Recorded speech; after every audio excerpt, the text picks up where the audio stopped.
that the U.S.S. Liberty was attacked surprisingly by this. काय सांगताय? अमेरिकेवर attack केला, ते पण एका छोट्याशा देशाने, आणि अमेरिकेने पलटवार सुद्धा केला नाही? हे शक्यच नाहीये. पण हे खरं आहे. आणि तो देश कोणता होता हे जाणून घेण्यासाठी हा व्हिडिओ शेवटपर्यंत बघा. विचार करा, भारताच्या मणिपूर राज्यापेक्षाही छोटासा देश, फक्त 27 लाख लोकसंख्या, पण तो जगातला एकमेव देश होता ज्याने किंग कॉंग गॉडझिला सारख्या अमेरिकेला टार्गेट केलं होतं. पण अमेरिकेने त्याला प्रत्युत्तर दिलंच नाही. अमेरिका त्या देशाला घाबरत होता का?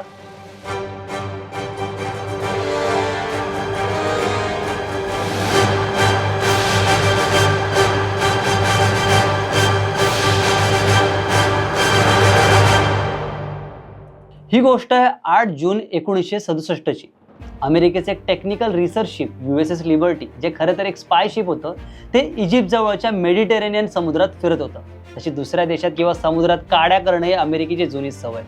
इजिप्तच्या आरिस सिटीपासून तो 47 किमी आत असलेल्या इंटरनॅशनल वॉटर्समध्ये होता. शिपवर नेव्हीचे कमांडर विल्यम मॅकगोनागल होते. त्यांना जराही भनक नव्हती की कोणीतरी आपल्यावर अटॅक सुद्धा करू शकतं, आणि कोणाची काय मजाल की अमेरिकेवर आम्ही अटॅक करू. एका सेकंदात ते फडशा पाडते.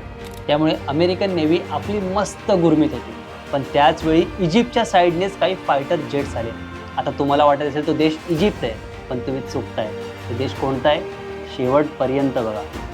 USS लिबर्टी शिपवर असलेल्या अमेरिकेच्या जवानांना अजूनही असं काही वाटलं नव्हतं की हे आपल्यावर अटॅक करतील. पण हो, त्यांनी अटॅक केला नाही. तर ते जेट्स शिपच्या वरून गेले. तसं शिपवर US नेव्हीचा भला मोठा फ्लॅग सुद्धा लावला होता.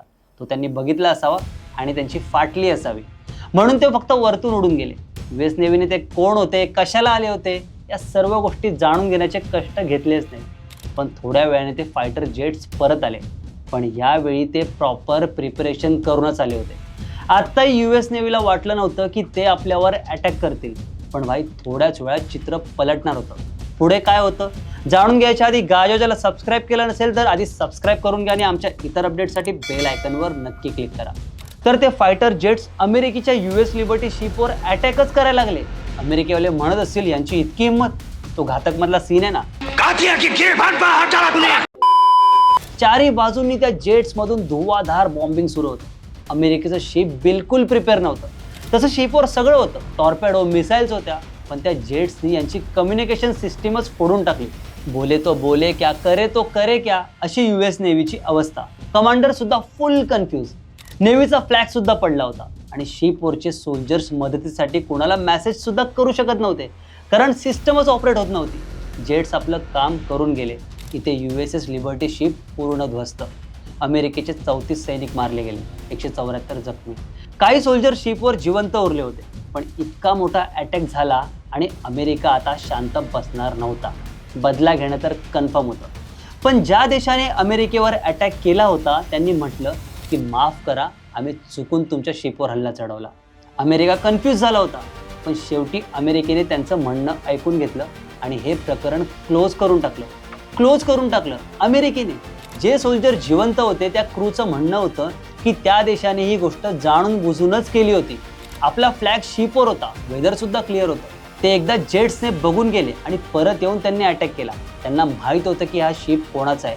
इन्व्हेस्टिगेशन झालंच पाहिजे आणि याचा बदला घेतलाच गेला पाहिजे.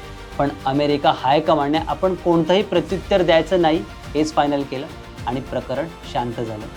पण त्या छोट्याशा देशाची इतकी भीती का होती की अमेरिका सुद्धा शांत बसला. तो जगातला एकमेव देश होता ज्याने स्वतःहून अमेरिकेवर हल्ला केला होता. त्या देशाने जाणून बुजून अमेरिकेवर अटॅक केला होता की खरंच चुकून त्यांच्याकडून हा अटॅक झाला. त्या देशाकडे असे कोणते सिक्रेट्स आहेत की अमेरिकेलाही चिडीचूप व्हावं लागलं. तुमच्या डोक्यात हा प्रश्न आलाच असेल की हा कोणता देश होता? तो देश होता इस्रायल. अशीच नवनवीन माहिती जाणून घेण्यासाठी गाजोजाला लाईक, शेअर, फॉलो आणि सबस्क्राईब करायला विसरू नका.